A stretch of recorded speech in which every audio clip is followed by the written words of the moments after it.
Good afternoon everyone and welcome back to Bloodborne on PS4. As usual, my name is Mike, otherwise known as the Gadget Addicts, and we are taking on the Bloodstarved Beast today. As you probably noticed, this is post-commentary because, well, to be honest, I had some real trouble with them. I think it was about 7 attempts that it took me to do it.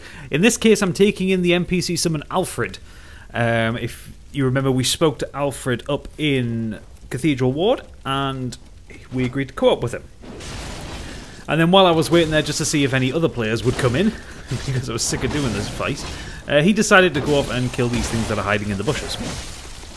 Which is very, very nice of him. So I decided that, yeah, well, actually what happened was, I was commentating normally in the first couple of attempts at this, and then when I came to edit, I realised for this last attempt, I didn't actually say anything, except, fuck yeah, at the end, but, you'll see why.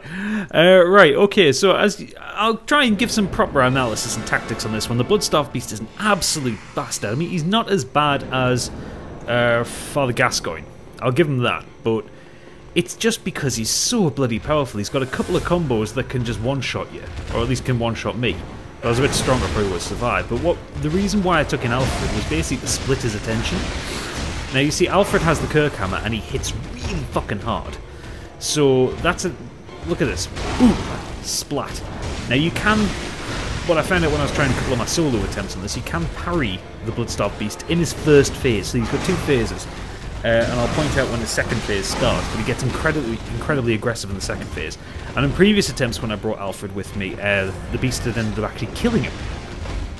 Which was nice, because as with all FromSoft games, if you bring in an NPC summon or another player with you, the boss's health increased in relation to.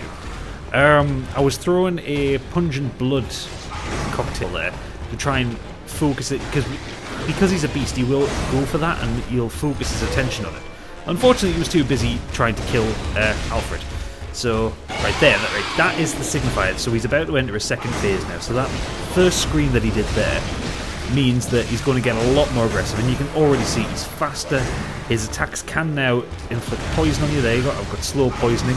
And this is why the fight took me so many attempts. Because as soon as I get slow poisoned, well, it's a bit of a misnomer because it's not actually that fucking slow. It poisons you really, really quickly. So it was a case of I'd have to wheel back and then put a couple of blood vials in to try and heal myself.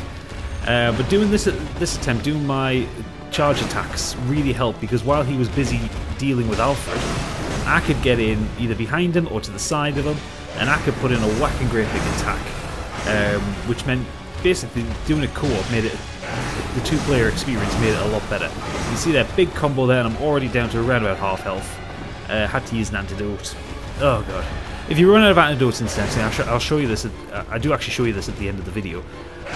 There is a little cache of, I think, about 4 antidotes around the back of the altar in the church.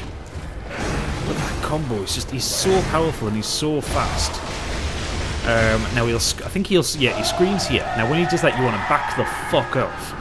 This is how Alfred kept dying in the last ones, because he's putting down a cloud of poison. So basically that whole area in the arena you kind of have to avoid for now. Watch, because I'll go into it there, you can see I'm starting to accrue poison even though I'm nowhere near him.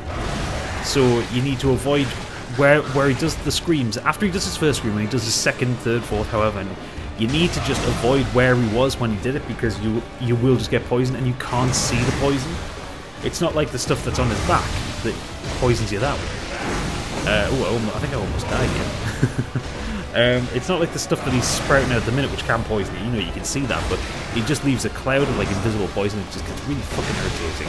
You just got to kind of keep an eye on where he was when he did the scream. I think he's going to do it again now. Is he? There he is, there, he's laying the cloud. There we go. And if you're caught in that blast radius, it will really fucking hurt. When it comes to fighting close up, I prefer to go to my right to his left, because a lot of his attacks use his right arm, or at least his combos start with it. So as soon as he attacks, if you scooch around to your right, you can avoid the attacks really easily. Because when he's in mid combo, while you're scooching around, you've got enough iframes that he won't hit you. At least that's what I felt. And there we go, he is down! Finally. He did poison me at the end there. And you get the Palermo Chalice. You see, I was so happy with myself, I accidentally went into the share menu. I meant to go into the gesture menu to do the joy gesture, but I hit the share button instead because I was just that elated that I managed it. And you get the Bloodstarved Beast trophy and the Chalice of, what's that, Pthenemu or whatever it is. Oh, there goes my phone. Yeah, so that is the Bloodstarved Beast fight. Now, I did keep this video going on because I do have a little bit of an explore around here.